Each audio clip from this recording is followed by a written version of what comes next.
et les Congolais capables de développer une pensée autonome. Il faut que les Africains, dignes de ce nom, c'est-à-dire qu'ils soient intellectuels ou pas, et que s'ils veulent aussi dire qu'ils sont des hommes sur cette terre, il faut qu'ils cessent de répéter les Occidentaux comme des perroquets. Moi, quand j'écoute certaines choses, je me demande où est-ce qu'on va.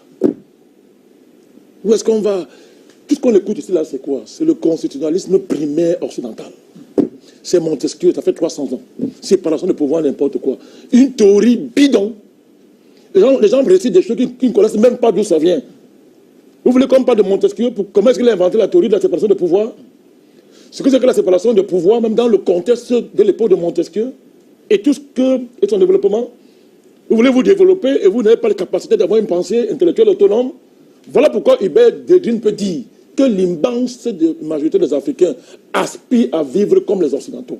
Et tant que ça sera ainsi, il n'y aura pas de développement. Ce n'est pas seulement les chefs d'État qui sont le problème, c'est nos intellectuels, et même la société civile, et même les hommes d'église, tous ces gens-là, parce qu'ils sont incapables de développer une pensée autonome. Ce sont des récitateurs, des gens qui répètent ce que l'Occident dit n'importe comment.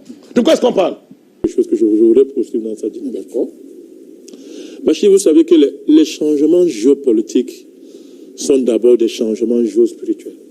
J'ai toujours dit ici il y a très longtemps, et ceux qui font de la géopolitique, même quand ils font l'hypocrisie des parodies, savent qu'il n'y a pas de géopolitique sans géospiritualité. C'est quoi la géospiritualité? C'est le fait que c'est la démarche géopolitique qui intègre les changements de saison selon le temps de Dieu. Parce que Dieu, c'est un acteur politique, c'est un acteur géopolitique, c'est le maître des nations. Je parle du vrai Dieu. Je vais passer le temps à faire ça, parce qu'il faut que les Africains saisissent cette clé. Quand on va bien saisir ça, ça va aller très vite. Donc, quand les Occidentaux en particulier, qui nous ont vendu l'athéisme et les dieux religieux, pour nous éloigner du vrai Dieu, et nous mettre au service de leur Dieu, qui est le Satan, qu'ils vont maquiller sous toutes sortes de formes ésotériques, laïques, tout ça et consorts. Quand ils sentent qu'il y a des changements et que l'heure de libérer, c'est-à-dire de faire émerger ceux qui étaient faibles hier, j'utilise le langage simple, ceux qui sont faibles aujourd'hui, que Dieu va élever, qu'est-ce qu'ils font? Ils font tout pour que les faibles ne prennent pas conscience des temps qui changent, afin de recycler la domination. C'est pour ça que vous avez eu des dominations qui vont durer presque 1000 ans. Comme c'est le cas de l'Afrique aujourd'hui. Parce que pourquoi ça a bientôt fait 1000 ans qu'on subit ce qu'on subit? Ce n'est pas une affaire qu'on ne peut pas expliquer. Ça s'explique. Parce que nous n'avons pas encore articulé nos démarches géopolitiques avec la géospiritualité. C'est très important. Célestin a soulevé un problème sur lequel je vais m'inscrire. On va le faire. Je termine rapidement. C'est que le monde est entré dans un changement de cycle. C'est ce que manifeste d'abord l'émergence d'Afrique Média. J'ai toujours dit ici que ça aurait été une autre époque. On serait venu ici nous enlever et amener à Paris, nous enfermer. Voilà. Mais le fait qu'on soit là montre que les temps ont changé. Donc il y a l'émergence d'Afrique Média. Et maintenant, ces changements qu'on voit dans le monde qui ont abouti à la défaite d'Hillary Clinton, qui se consolide avec la défaite de Nicolas Sarkozy, ce voyou, et qui va continuer comme ça. Donc pourquoi? Parce qu'il faut que l'Afrique émerge. Il faut que l'Afrique prenne ses responsabilités au niveau géopolitique et montre le chemin au monde. C'est pour ça que nous, Afrique Média, nous les panafricanistes, il faut désormais dire aux Africains qu'on a changé de cap. On est passé à notre échelle. Il faut maintenant que chaque Africain articule son comportement quotidien avec ses enjeux géopolitiques. Pour qu'il n'y ait pas de décalage. C'est dans ça désormais qu'on doit inscrire notre travail.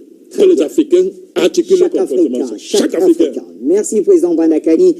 En tout cas, c'est un honneur pour nous de vous avoir sur nos Il est partagé, Bachir. Alors, on allait détruire les statues de Marie et de Jésus. Donc, on m'a interpellé. Et beaucoup me disent, non, Président, on aime ce que tu fais. C'est très bien, on apprécie. Mais vraiment, bon, c'est certains Africains, pas tous, évidemment. Même pas la majorité. Mais même si c'est une personne, il faut respecter la personne. Parce qu'une personne vaut beaucoup de personnes aussi. Vraiment, mais nous ne comprenons pas ta position avec Jésus, tout ça et comme ça. Donc je voudrais une fois de plus, c'est peut-être la dernière fois parce que il faut bien que on n'ait plus de discussion sur ce genre de choses, leur dire ceci. Je voudrais les inviter à une réflexion aujourd'hui. Ceux qui qualifient Jésus d'être un Dieu étranger, je voudrais leur poser quelques questions simples aujourd'hui. Einstein avait sa théorie de la relativité. C'est un blanc, non? Einstein. Oui, bien sûr. Les Africains ont rejeté la théorie de la relativité parce que c'est Einstein. Non. Einstein, c'est un blanc. C'est un savant blanc. Newton avait la théorie de la pesanteur. C'est un Africain, Newton? Non. C'est un blanc. Il a cette théorie de la pesanteur. Pourquoi on n'a pas rejeté ça? Parce que c'est un blanc qui a fait ça. C'est une théorie étrangère à l'Afrique. L'école où on allons tous, cette école, la forme qu'elle a aujourd'hui. Non, j'arrive, Paul, merci. C'est Charlemagne. C'est Charlemagne, l'école de Charlemagne. Est-ce que nous rejetons cette école parce que c'est Charlemagne, un Français, un blanc? Non. Nous aimons tous voyager en avion. Nous aimons le climatiseur. Nous aimons les voitures, les ordinateurs. D'ailleurs, nous qui parlons sur ce plateau, ça avait une technologie, entre guillemets, étrangère. Est-ce que pour autant nous rejetons ça parce que ça vient de l'étranger? Non. Pourquoi, quand c'est Jésus, on dit c'est un Dieu étranger? Nous l'assimilons à un blanc. Pourquoi toutes ces choses, entre guillemets, qui proviennent des blancs, pourquoi est-ce qu'on ne rejette pas? Il y a un problème. Pourtant, le Jésus auquel je crois, moi, n'a rien à voir, je le dis tous les jours ici, n'a rien à voir avec une chapelle religieuse. Laissons les religions faire ce qu'ils font. On connaît leurs limites, on connaît leurs forces et leurs limites. Le Jésus dont moi je parle, c'est le savant des savants. Celui qui change l'eau en vin. Celui qui soigne les maladies sans les effets secondaires. Celui qui appelle un mort 4 jours après sa mort d'un tombeau, il se lève, il revient. Ce sont des faits historiques. Si on nie ça, on nie que Israël est juste là à 2 pas de nous. À 2 pas. Ce sont des faits historiques. Les gens qui ont été guéris, leurs maisons sont encore là jusqu'aujourd'hui. Il y a les traces jusqu'aujourd'hui. Et on les voit. Donc, il guérit les gens. Il transforme l'eau en vin. Tu es aveugle, il te donne la vue. Tu es sourd, il te donne l'entendement. Tu es muet, il te donne la parole. Il défie la mort. Et sans laisser aucun effet secondaire. Sans détruire la nature, sans rien faire. Il nous apporte la science de la science. Voilà le Jésus auquel je crois. Pourquoi on me dit que ça, c'est une culture étrangère et pas la théorie de Einstein, pas celle de Newton, pas l'école de Charlemagne, pas les climatiseurs, tout cela est comme ça. Pourquoi? Il y a un problème. On me dit, Jésus est la figure parfaite de notre esclavage. Pourquoi? Quelqu'un te dit ne vole pas. Ne prends pas ce qui appartient à autrui. Ne prends pas la femme d'autrui. Aime ton prochain comme toi-même. Ne fais pas à autrui ce que tu n'aimerais pas qu'on te fasse. En quoi cela t'esclavagise? En quoi cela t'abrutit? Si tout ça, ces valeurs universelles sont étrangères à la culture africaine, c'est la culture africaine qui a un problème. Il faut qu'on parle sérieusement. Donc, Kadhafi, que nous admirons tant, en commençant par moi, mais c'est un blanc, hein? C'est un blanc de culture arabe, arabo-musulmane. Parce que même ces gens disent que la culture musulmane, c'est une religion étrangère. Pourquoi moi j'admire Kadhafi? Pourquoi on l'apprécie alors? Pourquoi on l'apprécie? Il y a des niveaux d'incohérence qui posent un problème. Il y a un problème. Il faut qu'on arrête ça. Si les gens vont aller détruire les statues, je dis qu'ils allaient le faire. Ils assumeront les conséquences. Mais qu'ils ne viennent pas avec des arguments de quartier. Il faut qu'on ait des arguments sérieux. Donc, pour dire que je demande à personne de croire aujourd'hui auquel je crois. La foi, c'est une affaire personnelle. On n'impose à personne. Tu ne peux pas croire, tu ne crois pas. Ça n'enlève rien à ce que Jésus est. Ça n'enlève rien qu'il est mon maître, moi. Et moi, je connais ma médiocrité en tant qu'humain. Je connais mes limites. C'est pour ça que moi, j'ai besoin de mon Jésus. Pour qu'il m'aide à sortir de ma médiocrité pour être à la hauteur de ce que je vends aux gens comme espérance. Ceux qui se suffisent et qui sont grands par eux-mêmes, libre à eux. Mais je voudrais dire à mes amis panafricanistes du monde entier, ceux qui m'intéressent pour leur dire, je peux sacrifier tout, sauf ma foi, sauf mon Jésus. C'est ce que moi j'ai de plus cher. C'est ce que j'ai de plus cher. Celui qui me protège devant les périls que nous affrontons dans ce combat-ci au quotidien. Tous les jours, des risques, il y a des choses que je n'ai pas dit par maturité, par profondeur. Je sais ce que nous évitons, ce à quoi nous échappons. Parce que quand moi je prie ce Dieu, je sais ce qu'il m'apporte. Mais de grâce, c'est une affaire personnelle. Mais je voudrais que les gens viennent avec des arguments. Pas rejeter une chose, et la même chose, on prend ici, on la rejette ici. Pour terminer, je le dirai toujours, le jour où il y aura du temps pour faire les débats, nous le ferons. Jésus n'est pas un Dieu étranger. La religion chrétienne n'est pas étrangère à l'Afrique. La religion musulmane n'est pas étrangère à l'Afrique. Ceux qui connaissent l'histoire de l'Afrique comprennent ce que je suis en train de dire. Donc ceux qui veulent aller détruire les statues de Jésus et de Marie au nom de la culture africaine, ça n'engage que. Ça n'engage que. Merci. En commun, c'est le même. La religion traditionnelle africaine, c'est exactement la même chose. Le tronc commun est exactement le même. Qu'on pratique ici le vaudou, qu'on pratique là-bas le komo, le bouiti, etc. Mais le tronc commun est exactement le même. Ce sont les mêmes valeurs fondamentales qui vont du Sénégal jusqu'en Afrique australe. Voilà pourquoi il n'y a qu'une seule religion traditionnelle africaine. Vous avez anticipé sur la question que j'allais vous poser, parce que justement, j'allais vous poser la question. Je sais que vous dites la religion, mais vous avez déjà répondu. J'allais vous demander pourquoi là. Mais voilà. Voilà, pourquoi là, effectivement. Sinon, votre question, c'est quoi la religion? Oui, c'est ça. Bon, la religion... Je voudrais que vous définissiez pour que, en réalité, les téléspectateurs comprennent bien de quoi nous parlons. D'accord. Que vous définissiez ce qu'est la religion traditionnelle africaine. D'accord. Mais d'abord, religion. Le mot religion est un mot d'origine latine. Les latins et les romains, dans l'histoire universelle, sont récents. C'est un peu récent. Donc le mot est récent. Ce mot vient couvrir des réalités qui ont existé avant qu'il ne soit inventé. Ces réalités-là se résument dans la tradition. On peut les appeler mœurs et coutumes, on peut les appeler culture avec un grand C, on peut les appeler des civilisations avec un grand C qui englobe tout, mais en général c'est tradition. Tout ce que la religion prétend révéler est contenu dans la tradition du peuple dont elle se réclame. La religion n'a encore amené aucun enseignement qui ne soit contenu déjà dans une tradition. Bon, maintenant la tradition africaine. La tradition africaine repose sur certaines bases fondamentales. La croyance en l'androgynie de Dieu. La croyance en Dieu en tant que fluide universel. La croyance en la réincarnation. On ne va pas au paradis en une seule fois. Plusieurs existences sont nécessaires pour qu'on affine justement cette parcelle d'énergie divine qui fait que l'être humain existe. Parce que Dieu, dans l'Afrique traditionnelle, est à la fois parcelle et totalité. Tout ce qui existe et qui est naturel contient une parcelle de Dieu. Donc la réincarnation. La complémentarité entre la femme et l'homme, pas l'égalité. Parce que la femme et l'homme ne peuvent pas être égales, mais la complémentarité. Le culte des ancêtres. On vénère les ancêtres. L'écologie sacrée. Et interdiction pratiquement formelle de ne pas pousser Dieu à la faute. C'est ne pas lui demander de satisfaire les uns, pas les autres. Parce que Dieu serait injuste s'il faisait de moi un homme de pouvoir et l'autre un mendiant. Donc interdiction absolue de faire ça. Du Sénégal jusqu'en Afrique australe, ce sont ces mêmes valeurs fondamentales qui existent. Et il y a d'autres valeurs encore dans lesquelles on pourrait peut-être rentrer dans les détails. Mais les grandes valeurs fondamentales, c'est ça. C'est sur celle-là que repose la tradition africaine, donc la religion africaine. Habib Kane, alors vous venez d'entendre la définition de la religion traditionnelle africaine par Doumbi. Je veux une réaction de votre part. Merci, M. Mariko, de nous avoir donné cette opportunité. Vous savez, la définition de la religion, c'est un débat ouvert.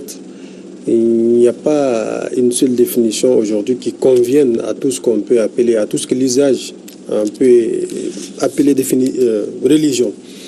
Donc, chacun il va de sa façon de voir les choses, de sa façon de comprendre les choses. La religion naturelle africaine, je ne sais pas trop, peut-être qu'il va le développer, je pourrais comprendre exactement. S'il s'agit des pratiques animistes que nous connaissons, je dirais qu'il n'y a pas de religion naturelle africaine ou occidentale. C'est la nature de l'être humain. L'être humain est créé par l'être suprême, Allah subhanahu wa ta'ala, qui a créé l'être humain, qui a révélé une seule religion en réalité. Il n'y a pas de 2 ou 3 religions. Ce qui existe, c'est que les lois peuvent changer en fonction de l'évolution des êtres humains. Sinon, il n'y a qu'une seule religion en réalité qui existe. Et cette religion, c'est quoi? C'est la soumission de l'être humain à l'être suprême, qui est l'être divin, le créateur de toutes choses. Ça, c'est la seule religion qui existe. Maintenant, le reste, c'est l'environnement de l'être humain qui peut apporter des changements dans ses lois, ou bien le créateur lui-même, selon l'évolution, en fonction de l'évolution de l'être humain, a apporté des modifications, des changements, mais il n'y a jamais eu d'abolition puisqu'il n'y a jamais eu de religion. On parle de christianisme, on parle de l'islam ou du judaïsme, mais en réalité, il n'y a qu'une seule religion. Les lois ont changé à un certain moment puisque les humains dans les sociétés ça change. L'évolution de l'être humain change. L'environnement de l'être humain change. Donc, en fonction de ces changements-là, les lois divines aussi changent pour accompagner l'homme. Et sinon, il n'y a qu'une seule religion en réalité. Oui, alors tout à l'heure, quand vous avez dit qu'il n'y a qu'une seule religion, vous avez dit sinon l'islam, le christianisme, le judaïsme. C'est les trois exemples que vous avez donnés et ces trois religions qu'on appelle religions révélées. Est-ce que dans l'unicité de la religion là, vous mettez les religions traditionnelles africaines ou vous ne les mettez pas dedans? Bon, je disais, c'est difficile de définir la religion. Parce que, je ne sais pas, les religions traditionnelles africaines, pour moi, les religions traditionnelles africaines, c'est la soumission à Dieu. C'est l'environnement qui peut faire que l'Africain peut adorer autre chose que Dieu. Sinon, l'Africain est né soumis aux ordres de Dieu. Voilà, donc il rejoint cette même religion, cette unique religion dont j'ai parlé, qui est de la soumission. Maintenant, l'environnement, je dis bien, l'environnement peut changer, ou bien Dieu, dans son infiniment omniscient, c'est ce qui est mieux pour nous. De telle époque à telle époque, il a apporté des modifications et des changements dans les lois, dans les règles. Voilà, on les suit en fonction de la volonté de Dieu. Sinon, l'Africain n'a pas autre religion naturelle que ce que Dieu a voulu que ce soit pour tous les humains, que ce soit en Afrique ou ailleurs. C'est la même religion qui existe pour tout le monde. Très bien, M. Doumbi. Alors, voilà, donc vous aussi, vous avez entendu Habib Kane donner du point de vue qui est le sien la définition de la religion. Et surtout, il a dit quelque chose d'extrêmement important. Il dit qu'il n'y en a qu'une, dont les manifestations peuvent être diverses en fonction de l'environnement, en fonction de l'évolution du temps, en fonction des réalités qui entourent l'homme. Alors, est-ce qu'on voit les choses de la même manière du point de vue de la religion traditionnelle africaine? Non, absolument pas. J'ai dit le mot religion, c'est un mot récent et qui n'a rien apporté de nouveau par rapport aux traditions qui existent. Or, on sait que les traditions sont aussi diverses que les peuples, qui sont dans des univers culturels différents. Les traditions ne sont pas les mêmes en Afrique, en Inde, en Europe, etc. Donc, forcément, les religions, si on retient le mot, sont multiples. Il n'y a pas qu'une seule religion. Par ailleurs, l'ère qu'un peuple se donne part d'un point important de son histoire. Pour le christianisme, c'est à la naissance de Jésus. On est à l'ère chrétienne. Pour les musulmans, c'est après le deuxième hégire, je crois. L'ère musulmane, 1300 et quelques. Pour les juifs, c'est à partir de leur premier écrit dans la Bible. Je crois que c'est Béchérit. Pour les juifs, ils sont aujourd'hui à 5700 et des poussières. Pour nous, Africains, négro-africains, c'est à partir de l'invention des calendriers, en 4250. Et qui dit invention de calendrier plutôt, dit des dizaines d'années de réflexion avant. Mais nous partons seulement de cette date-là. Si vous ajoutez 2014, nous sommes aujourd'hui en 6251. C'est-à-dire qu'il s'agit donc de la religion la plus ancienne. Tout à fait. Donc nous sommes les plus anciens au monde. Nous sommes le peuple le plus ancien au monde. Même si on met de côté les résultats de la science qui prouvent qu'effectivement toutes les autres races proviennent de la race noire. On met ça de côté. On prend seulement l'antériorité de notre ère. Donc si nous sommes les fils aînés et les filles aînées de Dieu, si Dieu a parlé à quelqu'un, c'est forcément d'abord aux Africains. Un père digne de son nom, une mère digne de son nom, n'attendent pas le cadet de la maison pour lui apprendre ce qu'ils savent. Ils apprennent aux aînés ce qu'ils savent pour que les aînés s'occupent de ceux qui suivent par la suite. Donc si Dieu a parlé à quelqu'un, c'est bien notre peuple. Mais nos initiés, nos grands sages n'ont jamais dit que Dieu leur a parlé, parce que Dieu ne parle à personne. Mais est-ce que nous parlons du même Dieu? Non, justement, on parle si Dieu, il est unique, il est seul. Oui. C'est-à-dire le Créateur est le même, mais c'est justement la définition qu'on lui donne. C'est comment on le voit. D'ailleurs, vous verrez que chaque peuple, aucun peuple n'a été idiot au point de se donner un Dieu qui n'est pas de la couleur de sa peau et qui n'est pas de son univers culturel. Tous les peuples, Dieu est de la couleur de leur peau, Dieu parle leur langue. Tous les peuples. Donc ça veut dire que c'est la façon dont on le voit. Mais le Créateur, il est le même. Il a créé le monde de la fin. D'une manière différente sur les interprétations. Par l'interprétation que l'Africain donne n'est pas la même que celle que l'Islam donne, celle que l'Islam donne et celle que le christianisme donne. Ce n'est pas du tout la même chose. Parce que c'est pour ça, pour nous, la façon dont on explique la création, Dieu n'intervient jamais. Dieu ne dit jamais, je modifie ça, je modifie cela. Dieu a créé l'humanité a donné à l'être humain, qui est la plus complète de ces créatures, notamment qui maîtrise la langue, qui a une intelligence supérieure, Dieu lui a tout donné pour qu'il gère la création selon sa sagesse. S'il détruit la création, c'est son problème. Dieu ne se mêle jamais des affaires des autres. Voilà pourquoi nous ne parlons pas de Dieu. Dieu, pour nous, c'est par respect, tout simplement. Même si on lui rend hommage, c'est seulement par respect. Mais on ne lui demande rien parce qu'il n'a aucune raison d'intervenir. Il y a d'autres entités qui interviennent. Donc pour nous, Dieu, le rapport que nous avons avec Dieu n'a rien à voir avec le rapport que les musulmans, les chrétiens et les autres ont avec Dieu. Alors justement, c'est comme si on me disait qu'un père de famille ne se mêle pas de l'éducation de ses enfants. Un père de famille qui met des enfants au monde, qui ne se mêle pas, les enfants font ce qu'ils veulent. Non, c'est pas comme ça. Quand on parle de religion, c'est vrai, on a parlé du christianisme et de l'islam et du judaïsme. C'est un ensemble de croyances, hein.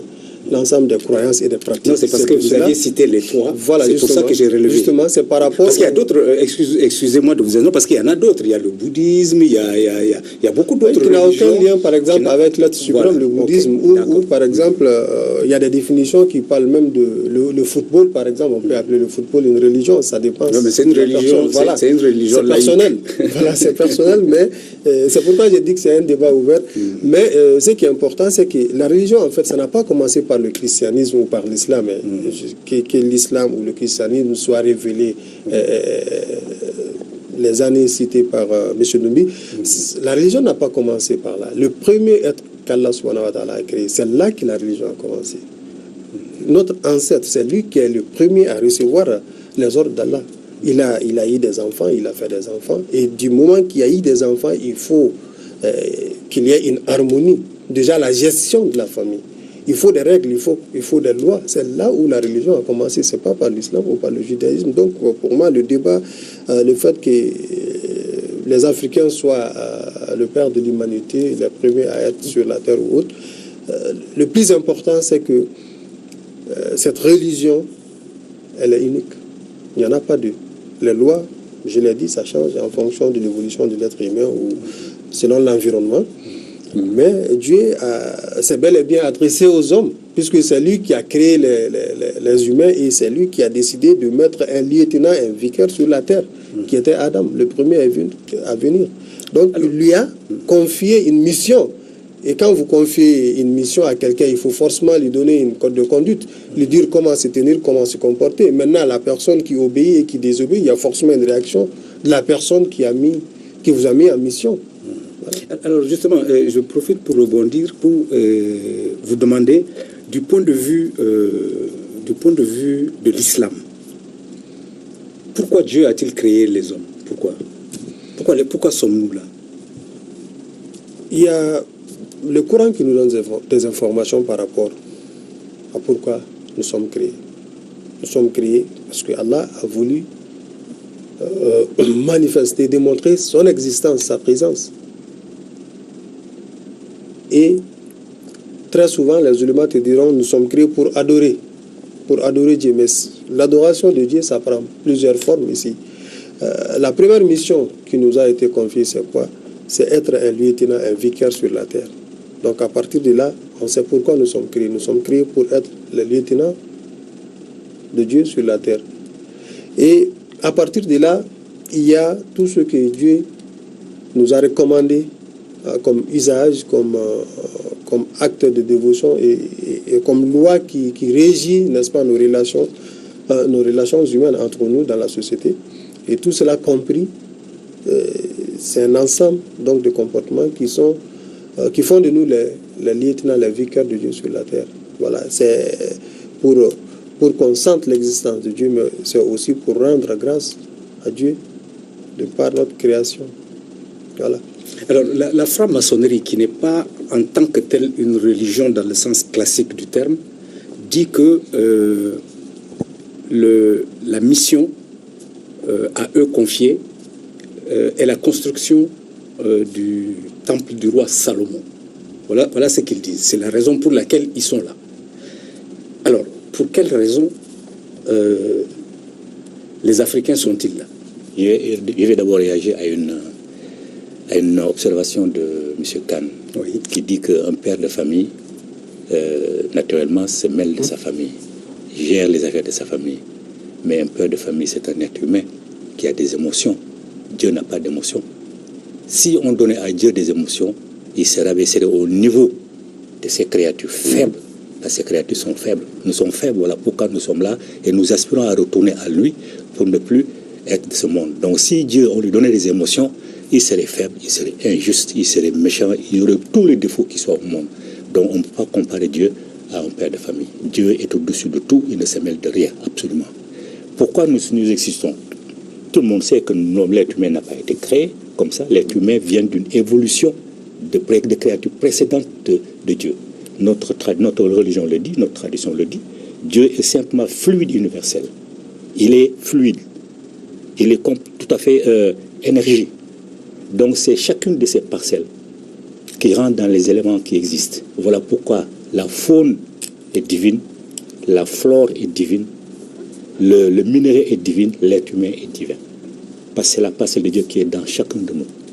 Cette parcelle, elle a commencé, il y a un dessin dont nos ancêtres ont donné, par une plante dans l'eau, la fleur de lotus, à partir de laquelle il y a un animal, un faucon. Un faucon, c'est l'évolution des êtres rampants. Après, il y a eu une sorte de lycaon. Après, il y a eu le cynocephale. Après, il y a eu l'être humain. Donc, l'évolution de l'être humain, et la science aussi le confirme. C'est comme ça que l'être humain a fait son apparition. C'est la dernière des créatures qui est apparue sur Terre. Et Dieu, lui, chez nous, a toujours créé de façon gémellaire. Jamais un être humain, ensuite un autre. Parce que s'il crée un être humain, une femme et un homme seul, pour que ces deux-là se multiplient, il faut qu'ils fassent des choses qui sont réprimées par tout le monde. Tout le monde réprime effectivement le fait que des enfants et leurs pères aillent entre eux. Donc la création du monde définie par nos ancêtres est la plus logique au monde et celle de la science ne peut pas la contester. Donc c'est ça la réalité. Dieu ne se mêle de rien. Il a créé le monde, il n'a aucune raison d'être émotif. Parce que si Dieu vraiment se mêlait des affaires de l'humanité, on n'assisterait pas à autant d'injustice sur cette terre. Pas du tout. La franc-maçonnerie, le temple de Salomon, ça prouve qu'elle ne peut pas nous intéresser. Salomon n'est pas un Africain. Salomon est un Hébreu.